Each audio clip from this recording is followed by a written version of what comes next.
पृथ्वी नष्ट होने वाली है।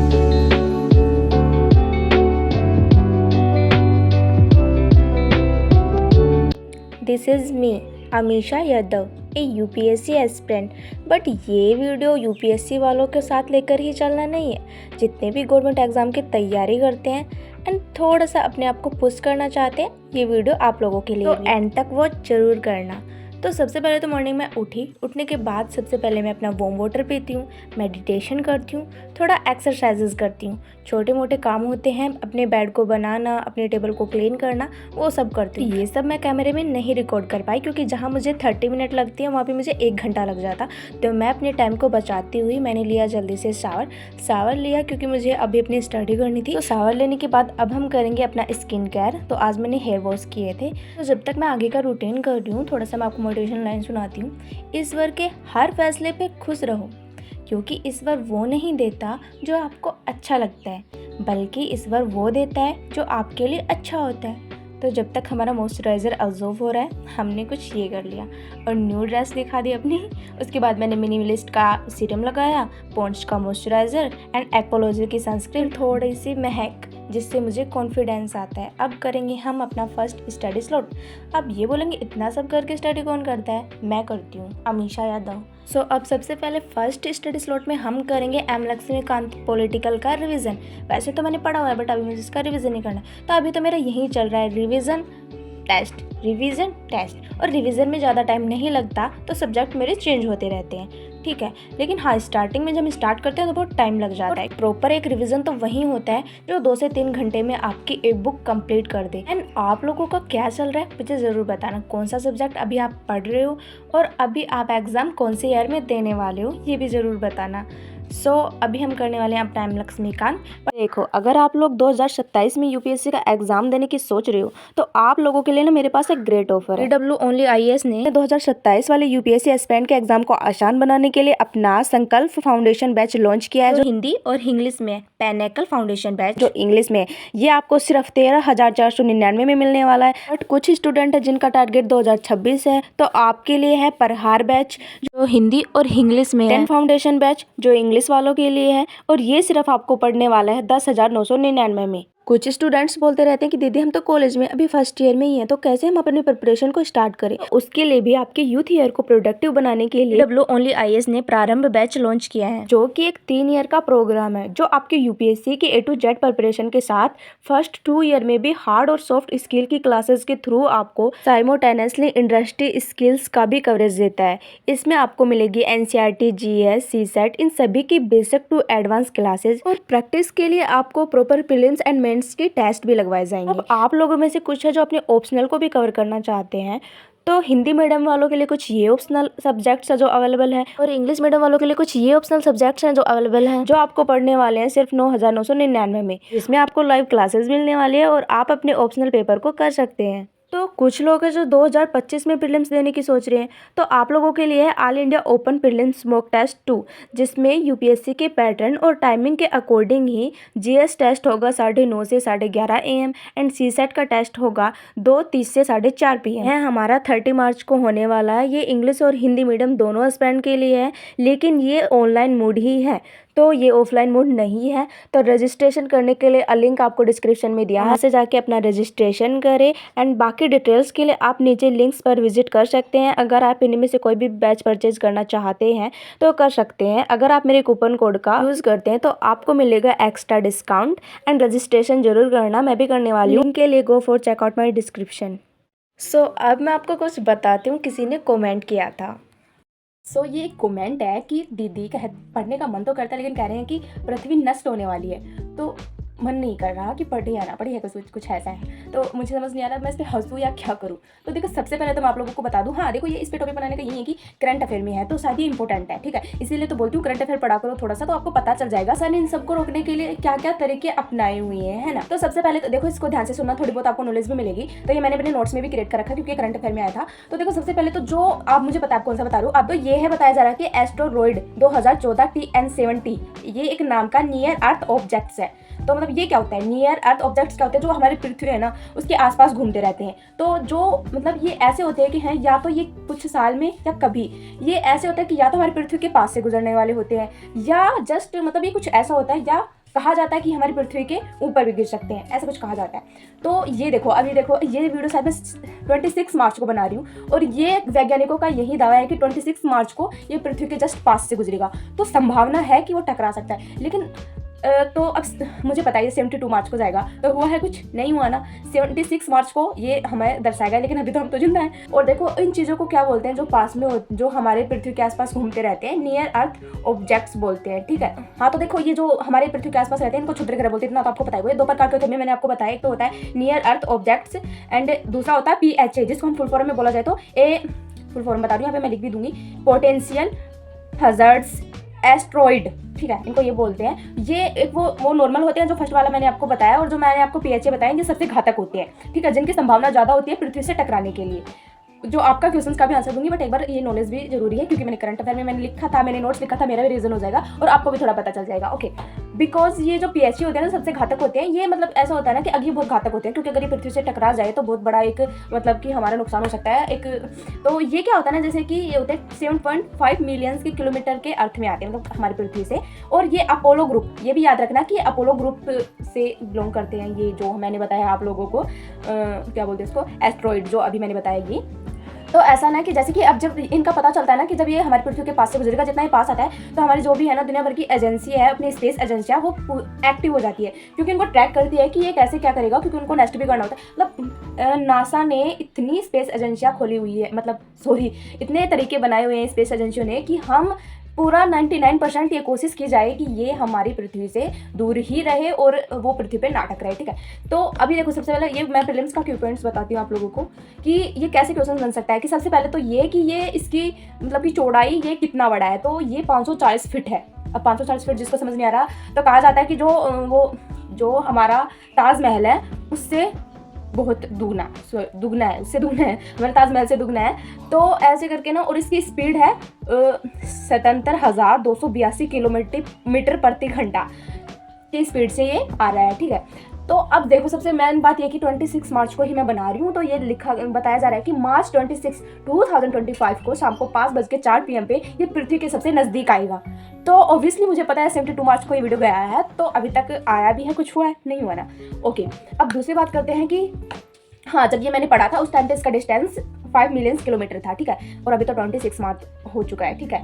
तो तो एक गिरा था पहले, एक बात बता देती हूँ मैं उसको क्या कहते हैं। उसका नाम था टंगस्ता इवेंट, 1908 में गिरा था ये।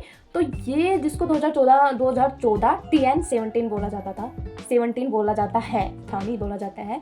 तो ये क्या था ना कि ये जब गिरा था ना, तो ये सीधा गिरा था सिब्रियन फॉरेस्ट, सिब्रियन फॉरेस्ट में गिरा था ये, जो एक बार गिरने के बाद 2000 स्क्वायर किलोमीटर्स के एरिया को इसने बिल्कुल तबाह कर दिया था।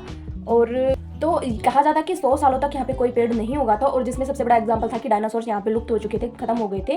तो सबसे ज़्यादा मतलब कि घातक इसे ही माना जाता है, बट ये 1908 में गिरा था, ठीक है। अगर ये टकरा भी जाता है ना, तो इसका भी देखा जा रहा है, मतलब टकरा जाता है तो इसका भी बहुत बड़ा इंपैक्ट पहुँच जाता है। बट ऐसा नहीं कि धरती ही नष्ट हो जाएगी, ऐसा किसने बोल दिया। लेकिन भविष्य में भी, मतलब पहले भी, कुछ दिन पहले भी, मतलब ये चीज़ें हमेशा चलती रहती कि पृथ्वी नष्ट हो जाएगी, नष्ट हो जाएगी।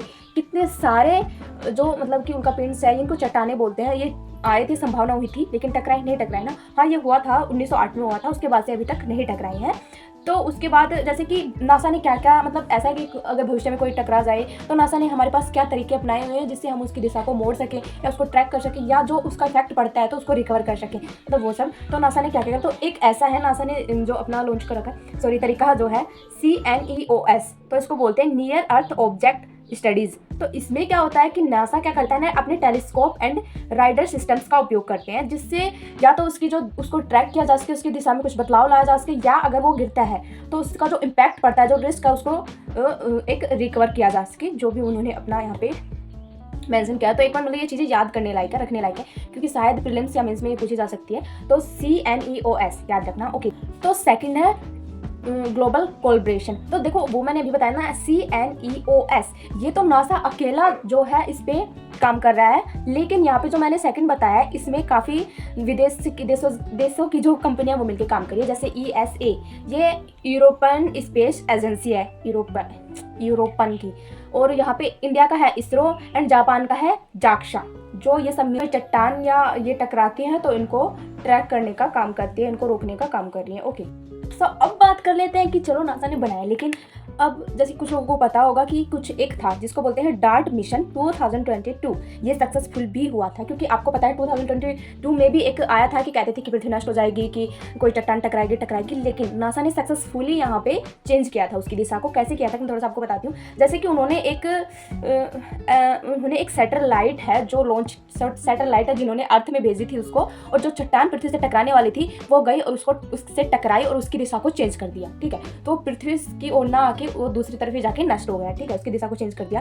तो ऐसे हैं, तो देखो हमारे देश के लिए जो ये वैज्ञानिक है कितनी कितनी चीज़ें कर रहे हैं, उस टाइम पे भी उन्होंने उसकी दिशा को फुल्ली चेंज किया, सक्सेसफुल हुआ उनका वो मिशन। तो अब जैसे कि तो हम क्यों नहीं कर सकते। अब आप यही सोचते रहोगे कि पृथ्वी तो नष्ट होने वाली है, पृथ्वी कहीं पे भी नष्ट नहीं होने वाली है।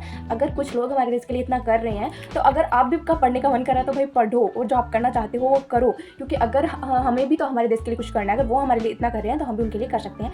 तो इस मतलब ये सोच के तो आप स्टडी के लिए अगर रुके हुए हो तो रुकना नहीं चाहिए, आप लोगों को पढ़ना चाहिए आप लोगों को, क्योंकि लाइफ में सिर्फ कुछ मतलब क्या है वो, लाइफ में कुछ भी नहीं है यार। तो एक दिन आप फुल्ली अपने कंफर्ट जोन में रह के देखो, फ़ोन चलाओ जितना हो सके फ़ोन चलाओ, मतलब खाओ पियो फिर सो जाओ, फिर दूसरे दिन आपको खुद ही लगेगा यार ये कोई लाइफ है कि कुछ कर ही नहीं रहे हैं, बस खाओ पियो फ़ोन चलाओ।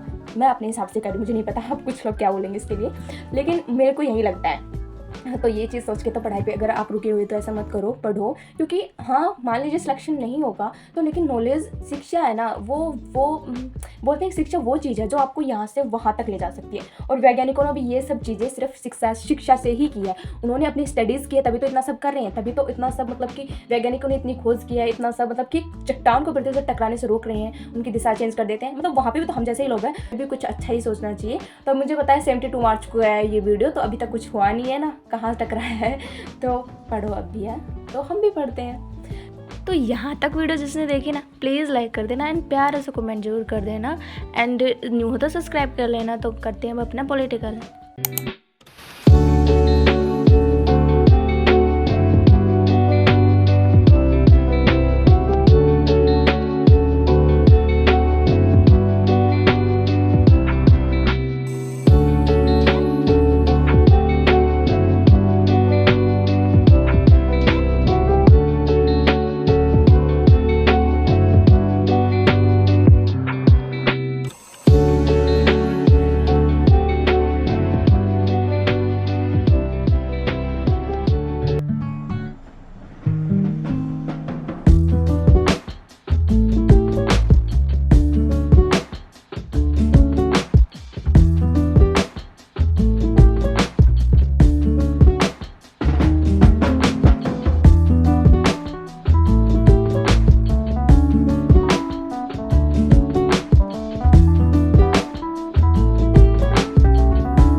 के बाद मुझे लगी थी भूख, तो मैंने लंच नहीं किया। लंच में मैंने मैगी ही खाई।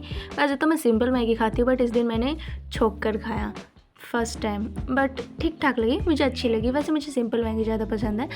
एंड उसके बाद यहाँ पे मुझे थोड़ा सा रिलैक्स करना था, सो मैंने सोचा कि चलो 30 मिनट सो लिया जाए, बट मैं 30 मिनट सो ही नहीं पाई, ओनली 15 मिनट ही मैंने रिलैक्स किया। उसके बाद यहाँ पे फिर से मैं आ गई अपनी स्टडी करने, क्योंकि उठकर मैंने एक कॉफ़ी भी पी थी जो मैं यहाँ पे रिकॉर्ड नहीं कर पाई। एंड उसके बाद यहाँ पे हम करेंगे अपना जो CSAT है वो। तो CSAT में यहाँ में परसेंटेज के क्वेश्चन है जो यहाँ पे PYQs मैं एनालाइज करने वाली हूँ एंड सॉल्व भी करने वाली हूँ। कुछ लोग कल ही जो वीडियो आया था उसमें पूछ रहे थे कि दीदी आप CSAT कहाँ से करते हो, तो मैं यूट्यूब से ही करती हूँ। तो आप कोई भी जो क्लासेस आपको अच्छी लगती है, जो सर अच्छा पढ़ाते हैं, उनसे आप पढ़ सकते हो। मैं ये एक दृष्टि के सर हैं जिनसे पढ़ती हूँ, बहुत अच्छा पढ़ाते हैं। ये PYQs करवाते हैं, उसी में अपना टॉपिक्स कवर करवा देते हैं। तो इन्हीं से मैंने पढ़ा है और इन्हीं से मैं रिविज़न करती हूँ, तो इनसे आप कर सकते हो।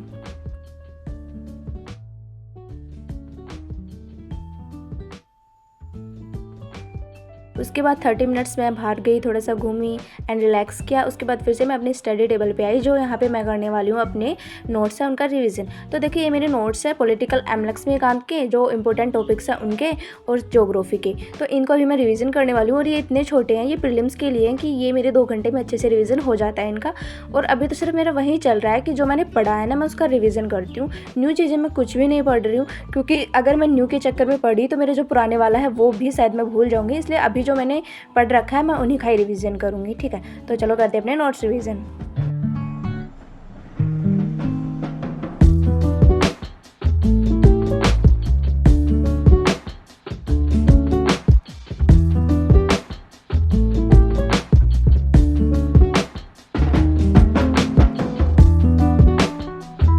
अब जो न्यू है वो बोलेंगे कि दीदी नोट्स का रिव्यू दो। तो देखो मेरे पिछले वीडियोस में मैंने नोट्स का रिव्यू दिया हुआ, तो आप जो चीज़ें आप पूछते हो ना, एक बार पिछले वीडियो है ना वो विजिट करके देख लिया करो, ताकि मुझे बार बार ना बताना पड़े वही चीज़ें। तो अभी मैं करूँगी थोड़ा सा रिलैक्स। उसके बाद यहाँ पे मैंने जो अपनी टू डू लिस्ट थी उसको मैंने हाईलाइट किया, क्या क्या चीज़ें मेरी कंप्लीट हो चुकी है। उसके बाद यहाँ पे मुझे फेस वॉश करना है, क्योंकि मैं रोज़ शाम को करके और उसके बाद ही सोती हूँ। एंड वहाँ पे मैंने डिनर किया। डिनर मैंने फैमिली वालों के साथ ही किया, क्योंकि अभी इतना काम और स्टडी वर्क्स हो जाता है कि फैमिली वालों के साथ बातें करने का मौका ही नहीं मिलता है। तो डिनर और लंच वगैरह है वो मैं उन्हीं के साथ कर लेती हूँ, ताकि थोड़ा सा बातें करें। एंड उसके बाद यहाँ पे मैं करूँगी अपनी जर्नलिंग करने के बाद मैं थोड़ी सी भगवत गीता पढ़ूँगी। उसके बाद मैं थोड़ा सा फ़ोन चलाऊँगी। अब बोलेंगे कि दीदी सोते टाइम कौन फ़ोन चलाता है। तो देखो मुझे एक वीडियो बनाना है, ब्रांड को भेजना है, तो वो मुझे कल अपलोड करना पड़ेगा, तो वही मुझे अभी करना है। तो thank you for watching my video. यहाँ तक जिसने देखा thank you so much, and like and subscribe जरूर कर देना। Bye bye.